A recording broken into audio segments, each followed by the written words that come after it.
आज एका महान संतांविषयी बोलण्यास उभे आहे, ते म्हणजे संत गाडगेबाबा. संत गाडगे महाराज हे गाडगेबाबा म्हणून ओळखले जाणारे महाराष्ट्र राज्यातील एक कीर्तनकार संत आणि समाजसुधारक होते. त्यांचा जन्म 23 फेब्रुवारी 1876 रोजी अमरावती जिल्ह्यातील शेळगाव येथे झाला. त्यांचे पूर्ण नाव डेबूजी झिंगराजी जानोरकर असे होते. त्यांच्या वडिलांचे नाव झिंगराजी राणोजी जानोरकर व आईचे नाव सखूबाई असे होते. त्यांचा विवाह कुंताबाई यांच्याशी झाला. ते आपल्या आईच्या माहेरी म्हणजेच आपल्या मामाकडे राहायचे. त्यांचे संपूर्ण बालपण आपल्या मामाकडेच गेले. डेबूजींचा विवाह फारच लहानपणी झाला होता. त्यांना 4 अपत्ये होती, पण ते संसारात फारसे रमले नाही. त्यांना गोपाला गोपाला देवकी नंदन गोपाला हे भजन फारसे आवडायचे. संत गाडगेबाबा हे ईश्वर कशात आहे हे जाणीव असलेले संत आणि गोरगरीब दीनदलित त्यांच्या ऐतिहासिक व आध्यात्मिक विकास होण्यासाठी अज्ञान अंधश्रद्धा स्वच्छता याची तळमळीने कार्य करणारे होते. तीर्थी गौडा पाणी देवरोकडा सज्जनी असे ते गरिबांना व दीनदुबळ्यांना सांगत. संत गाडगेबाबांचा पोशाख म्हणजे अंगात फाटके वस्त्र आणि हातात झाडू ते लोकांना सांगायचे, आपण जो पैसा देवासाठी खर्च करतो तो पैसा देवासाठी न खर्च करता तोच पैसा आपण शिक्षणाला द्यावा. अशा महान संतांचा मृत्यू 20 डिसेंबर 1956 रोजी अमरावती जिल्ह्यातील वालगाव येथे झाला. जाता जाता एवढेच बोलेल, सगळं काही तोच देतो तोच पुरवतो सगळ्यांची हौस. सगळं काही तोच देतो तोच पुरवतो सगळ्यांची हौस. शेतकरी बघतो आभाळाकडे डोळं लावून मग गेला कुठे पाऊस. शेतकरी बघतो आभाळाकडे डोळं लावून मग गेला कुठे पाऊस. खूप केलं हरिहरी तरी मुखात कधी मावला नाही. खूप केलं हरिहरी तरी मुखात कधी मावला नाही. कुठं राहतो कुणास ठाऊक अजूनपर्यंत घावला नाही. कुठं राहतो कुणास ठाऊक अजूनपर्यंत घावला नाही. एवढे बोलून मी माझे भाषण संपवते. जय हिंद जय करतो. गाडगेबाबांविषयी थोर समाजसुधारक संत गाडगेबाबा यांना प्रणाम करून मी माझ्या भाषणाला सुरुवात करते. संत गाडगेबाबा यांचे पूर्ण नाव डेबूजी झिंगराजी जानोरकर असे होते. त्यांच्या वडिलांचे नाव झिंगराजी राणोजी जानोरकर व आईचे नाव सखूबाई असे होते. त्यांचा जन्म 23 फेब्रुवारी 1876 रोजी अमरावती जिल्ह्यातील शेळगाव येथे झाला. संत गाडगेबाबा यांनी आयुष्यभर अंधश्रद्धेच्या विरोधात आवाज उठवला. त्यांना लहानपणापासूनच डेबू किंवा डेबूजी असे म्हणतात.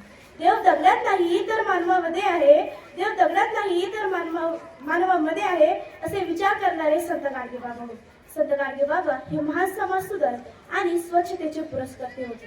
ते गावोगाव फिरून स्वच्छता, शिक्षण आणि समाज सुधारणा याबद्दल लोकांना जागृत करतात. त्यांनी कधी कोणाकडून काही अपेक्षा केली नाही, फक्त सेवाच केली. त्यांच्या वाणीमध्ये, वागण्यात आणि कामांमध्ये फक्त माणुसकी होती. त्यांनी गरिबांना, विद्यार्थ्यांना, जनावरांना मदत केली. ते स्वतः भिकेच्या भाकरीवर जगले. समाजासाठी त्यांनी सर्वस्व अर्पण केले. संत गाडगेबाबा हे नेहमीच आपल्या प्रेरणेसाठी पूजेचा दिवा राखले. यांचा मृत्यू 20 डिसेंबर 1956 रोजी झाला. जाता जाता एवढेच बोलेल की होते साधेचे राहणे उच्च विचार. होते साधेचे राहणे उच्च विचार. शिकलेले जरी नव्हते तरी होते ज्ञानाचे भंडार. घेऊन हातात झाडू रस्ते नाले साफ केले.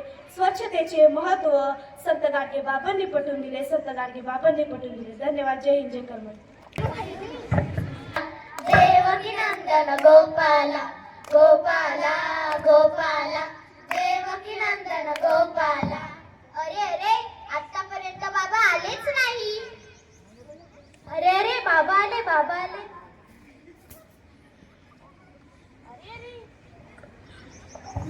अरे माया पाया पडू नका बापू. मी काय देवे पाया पडेला. खरे देव तरी समोरचे आहे बापू. तुम्हाला माया राम राम बोलतो बापू.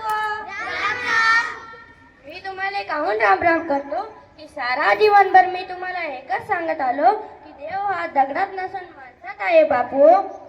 देव कोणाला म्हणावं बापू? ज्याला माणसातला माणूस कळतो, तहान लागलेल्याला पाणी, भूक लागलेल्याला अन्न आणि निराधाराला आधार देणारा हाच खरा देव आहे बापू. मग तुम्ही माणसं झाले का नाही हो? मग तुम्ही देव झाले का नाही हो? काल मी गावातून येत होतो तर एक बाई गोल घुमत अशी करत होती. तर तिथल्या काही बाया तिला विचारत होत्या, आई यंदाच्या साली पाऊस पडेल काय? आता मला एक सांगा, ती बाई काय दिवसभर डोक्यावर हंडा घेऊन येईल की तिने लई चढला आणि तिने त्या हंड्यातून पाऊस पडला? मला ना या बाईंची तरच कळत नाही. यांच्या अंगात देव येतोच कसा? मला हे नवल वाटते की हा एखादा थंडीचा पाय का एखाद्या पट्टीचा रोग आहे मग बोला गोपाला गोपाला देवकी नंदन गोपाला गोपाला गोपाला देवकी नंदन गोपाला. धन्यवाद. महाराजांची पुण्यतिथी. या पुण्यतिथीच्या निमित्ताने उपस्थित विद्यालयाच्या प्राचार्या श्रीमती थोरात मॅडम, उपप्राचार्य केदार मॅडम, पर्यवेक्षक श्री चांदगुडे सर तसेच सर्व शिक्षक बंधू भगिनी या कार्यक्रमास उपस्थित राहून या कार्यक्रमाची शोभा वाढवली त्याबद्दल मी सर्वांचे आभार मानते. आजचा कार्यक्रम या ठिकाणी संपला. परवानगीने धन्यवाद.